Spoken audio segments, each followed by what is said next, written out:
है R S के बारे में क्या इफेक्ट पड़ेगा, तो इस तरह से तुम लोग निकाल ले सकते हो।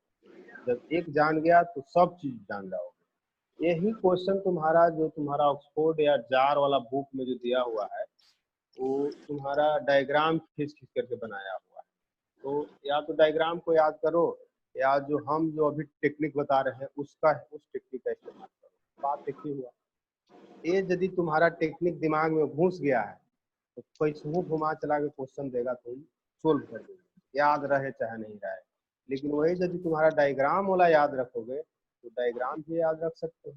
डायग्राम याद रखोगे तो डायग्राम से भी तुम बना सकते हो। उस परिस्थिति में डायग्राम में भी तुम्हारा इस टाइप का रहता है। जैसे देखो डायग्राम में व्हाइट बोर्ड कहाँ गया, फोटो वाला।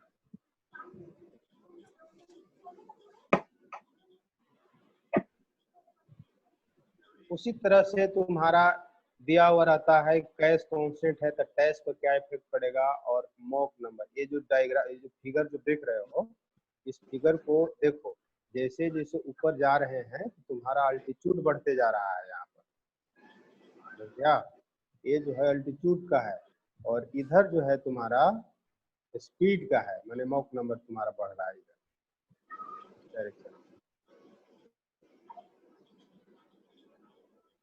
तो इसको थोड़ा सा डिस्कस हम करते हैं।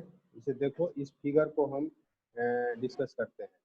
यदि तुम्हारा कैश कांस्टेंट है तो टैश तुम्हारा बढ़ेगा और मॉक नंबर दोनों बढ़ेगा। ये कैसे हम डिस्कशन करेंगे देखो। और क्लाइम कर रहे हैं, देखो अल्टीट्यूड ऊपर की तरफ बढ़ रहा है तो यहाँ पर डायग्राम तीनों दिया हुआ है। अब ये तीनों डायग्राम को हम न्यूमेरिकली जो है हम सिद्ध करेंगे। कैसे सिद्ध करेंगे उसको देखो।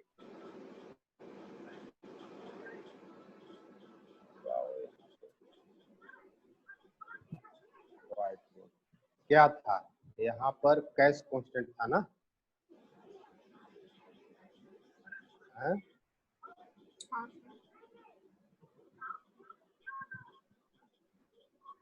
CAS कैश जो है तुम्हारा कांस्टेंट है। कैश कांस्टेंट है तुम्हारा, मॉक नंबर पर क्या इफेक्ट पड़ेगा, मॉक नंबर पर क्या इफेक्ट पड़ेगा, तुम्हारा टैश पर क्या इफेक्ट पड़ेगा। इस टाइप का क्वेश्चन पूछ सकता है और तुम क्लाइम कर रहे हो तो देखो कोई दिक्कत नहीं है।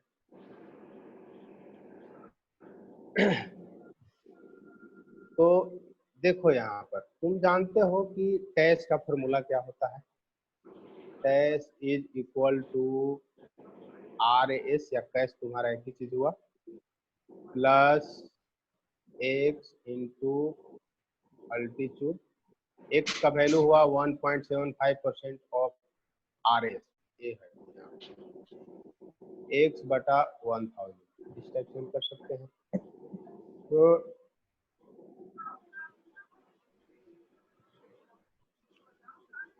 यहाँ पर तुम देखो, जब तुम्हारा कैश कांस्टेंट है, इसको देखो समझो इस बात को, ये तुम्हारा वैल्यू जो है तुम्हारा कांस्टेंट है, नहीं बढ़ रहा है ना घट रहा है, और तुम क्लाइंब कर रहे हो।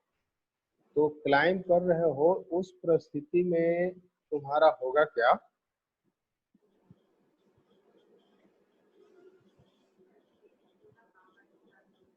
एक कांस्टेंट है और अल्टीट्यूड तुम्हारा बढ़ रहा है। अल्टीट्यूड बढ़ रहा है तो टोटल टर्म का वैल्यू बढ़ जाएगा ना जी।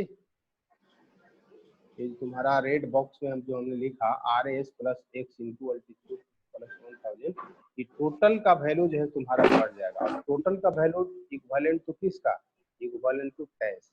इसका मतलब हुआ कि तुम्हारा टैश भी इंक्रीज कर जाएगा। समझा? यहाँ समझा कि नहीं समझा, पहले ही बता। हाँ समझ गया। समझ गया। उसी तरह से अब तुम्हारा मॉक नंबर पर क्या इफेक्ट पड़ेगा, तो Mach number is equal to टैश बटा रूट अंडर LS, यानी रूट अंडर T।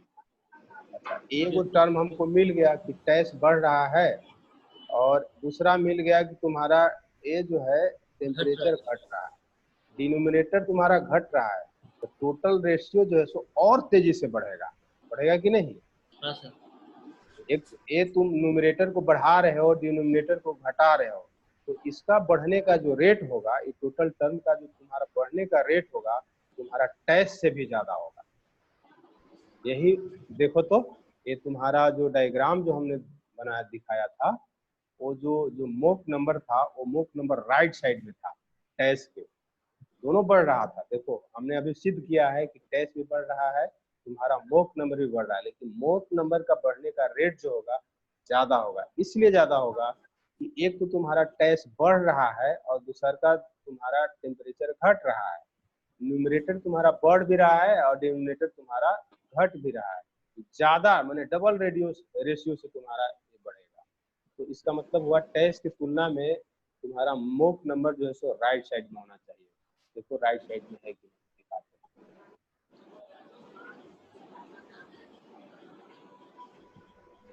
देखो जब तुम्हारा कैश कांस्टेंट है तो टैक्स बढ़ रहा था, हमने मैथमेटिकली सिद्ध किया कुछ देर पहले, और तुम्हारा मोक नंबर भी बढ़ रहा है, लेकिन मोक नंबर जो है तुम्हारा ज्यादा रेट से बढ़ रहा है। क्या राइट साइड में है ना?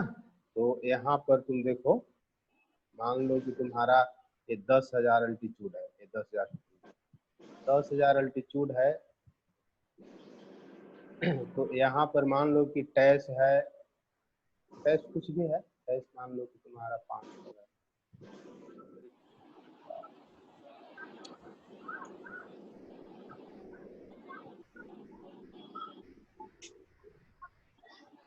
तो यहाँ पर जो तुम्हारा सेम अल्टीट्यूड पर तुम्हारा मोक नंबर जो है तुम्हारा राइट साइड में है, मोक नंबर राइट साइड में है, इसका मतलब हुआ तुम्हारा स्पीड जो है तुम्हारा बढ़ा हुआ है। स्पीड जो है मोक नंबर का वैल्यू जो है तुम्हारा ज्यादा है स्पीड वाला एक्सिस पे। इसी तुमने सिद्ध किया था, मोक नंबर जो तुम्हारा ज्यादा रेशियो से बढ़ रहा है। तो या ये डंडा वाला डंडी को याद करो, या फिर जो मैथमेटिकली है वो हम जो बता रहे हैं कुछ टेक्निक है, दोनों तुम्हारा ऐसे भी बना सकते हो, वैसे भी बना सकते हो, यही सारा चीज तो है। अच्छा एक चीज और इसमें पूछ देता है, इक्विवेलेंट एयर स्पीड का क्या इफेक्ट पड़ेगा? तो इक्विवेलेंट एयर स्पीड जो होता है ना, वो सब हम पढ़ाए होंगे जब तुमको एएसआई।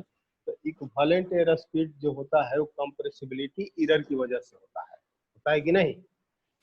तो जो कंप्रेसिबिलिटी एरर हम जब रेक्टिफाइड एयर स्पीड में लगाते हैं तो हमेशा जो होता है सब्सट्रैक्टिव होता है। तुम लोग को क्वेश्चन भी दिए थे, याद आ रहा है? तुम लोग को याद आ रहा है जी? इक्विवेलेंट एयर स्पीड जो होता है हमेशा जो होता है रेक्टिफाइड एयर स्पीड से कम होगा। तो कोई भी डायग्राम लिखोगे तो उस परिस्थिति में तुम्हारा कैश का वैल्यू जो होगा, इक्विवेलेंट एयर स्पीड का जो वैल्यू होगा हर हालत में तुम्हारा cash air calibrated air speed से तुम्हारा कम होगा। इसका मतलब हुआ कि इक्विवेलेंट एयर स्पीड हमेशा जो होगा तुम्हारा घटते हुए क्रम में रहेगा। जब तुम्हारा कैश कांस्टेंट रहेगा या बढ़ रहा होगा उस समय तो बढ़ेगा, लेकिन कम रेट से बढ़ेगा। जब कैश तुम्हारा कांस्टेंट है तो उस परिस्थिति में इक्विवेलेंट एयर स्पीड हमेशा कम होता है, निगेटिव सब्ट्रैक्टिव होता है, हमेशा घटाते हैं। तो वो जो इक्विवेलेंट एयर स्पीड का वैल्यू जो होगा हर हालत में लेफ्ट साइड में होगा।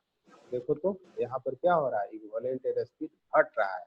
जैसे जैसे तुम्हारा स्पीड बढ़ रहा है, अल्टीट्यूड बढ़ रहा है, स्पीड नहीं, जैसे जैसे अल्टीट्यूड बढ़ रहा है वैसे वैसे तुम्हारा इक्विवेलेंट एयर स्पीड घट रहा है। तो कुछ नहीं, बस इक्विवेलेंट एयर स्पीड पूछेगा, सबसे पहले तुम्हारा क्या निकालना, सबसे पहले तुम्हारा निकालना कैश निकालना, और कैश के लेफ्ट साइड में होगा हमेशा जो होगा तुम्हारा कैश के लेफ्ट साइड में होगा। कैश यदि कांस्टेंट है तो ये तुम्हारा डिक्रीज करेगा। कैश कैश यदि तुम्हारा बढ़ रहा है, उसी तरह के डायग्राम ऐसे भी तो बन सकता है।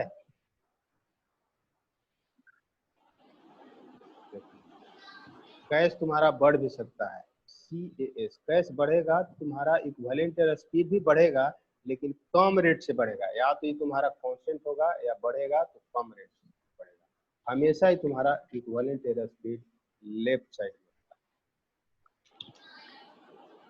बस यही तो तुम्हारा है, और तो कुछ है नहीं।